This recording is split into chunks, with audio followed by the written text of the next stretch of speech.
నమస్తే. దిక్కుమాల కాంగ్రెస్ ప్రభుత్వం అధికారంలోకి వచ్చిన తర్వాత ప్రజలను ఎందుకు ఈ రకంగా నానా రకాలుగా ఇబ్బంది పెడుతున్నారో అర్థం కావట్లేదు.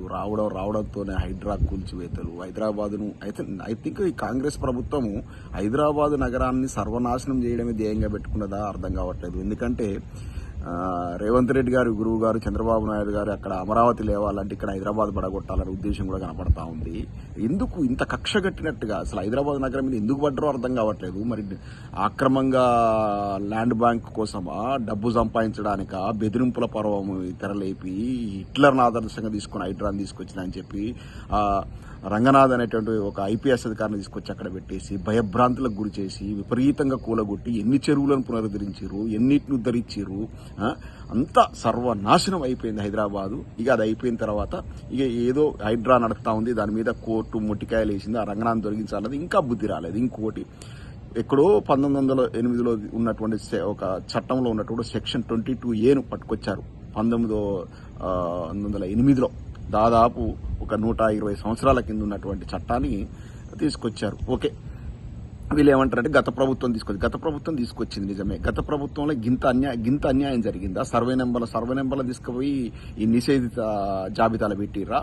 ఇప్పుడు ఇవాళ ఎందుకు చేస్తున్నారు? ఎందుకంటే నిషేధిత జాబితాలో పెట్టినట్లయితే ఒక సర్వే నెంబర్లో దాదాపు ఒక 500 ఎకరాల భూమి ఉంది అనుకోండి. ఆ భూమి మొత్తాన్ని పెట్టారనుకోండి, అందులో ఒకటో రెండో ఈ ప్రభుత్వ భూమిగానో లేకపోతే డిస్ప్యూట్ ల్యాండ్స్ ఉంటాయి.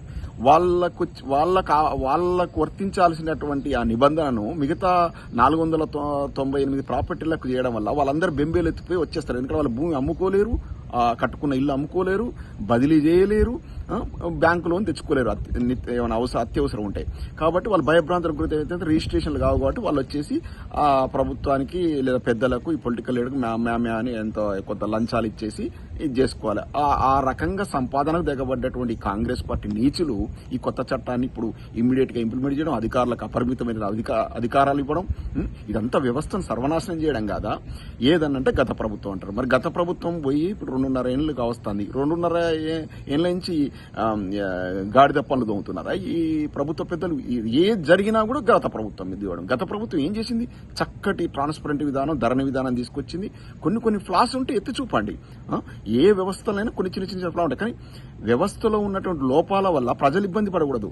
ప్రభుత్వం చేసిన తప్పుకు ప్రజలు ఎట్లా బాధ్యత వహిస్తారు? ప్రభుత్వం చేసిన తప్పుకు ప్రభుత్వమే బాధ్యత వహించాలా, కరెక్ట్ చేయాలి.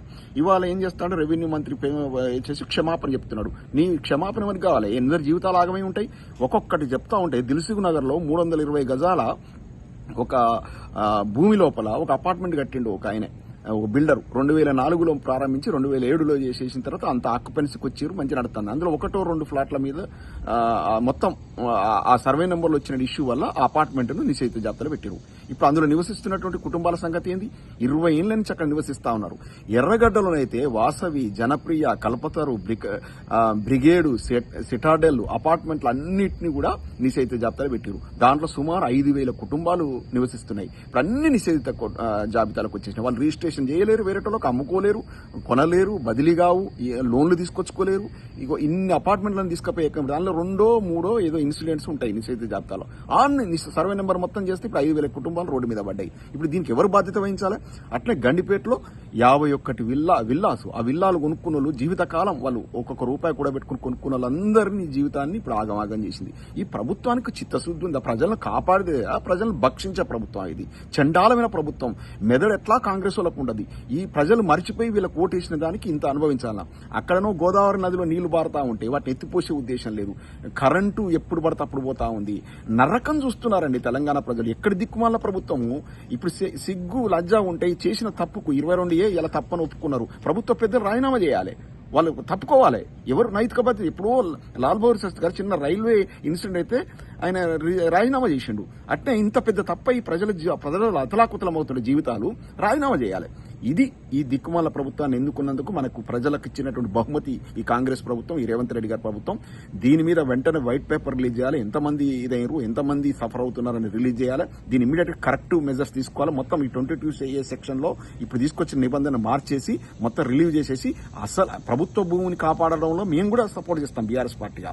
కానీ ప్రభుత్వ భూమి అంటూ ప్రజల ఆస్తులను ప్రభుత్వ ఆస్తులుగా మీరు నిషేధిత జాబితాలో పెట్టడానికి మీరెవరండి? మీకున్న హక్కు ఏంది? అంటే ప్రజలను జీవించే హక్కును మీరు కోల్పోయేటట్టు చేస్తారా? ఇది దుర్మార్గమైన ప్రభుత్వం, ఇది నిరంకుశ ప్రభుత్వం, ఇది చండాలమైన ప్రభుత్వం. ఇవాళ మొత్తం ప్రభుత్వంలో తిరుగుబాటు వస్తూ ఉంది, పార్టీలో కాంగ్రెస్ పార్టీలో తిరుగుబాటు వస్తుంది, సీనియర్లంతా అగ్గి మీద గుగ్గిలమవుతున్నారు. ఇదొక ఇంత చండాలమైన ఇంత పనికిమాల ప్రభుత్వాన్ని అయితే ఇంతవరకు మనం ఉమ్మడి ఆంధ్రప్రదేశ్లో కావచ్చు, తెలంగాణ ఇష్టలు చూడలేదు.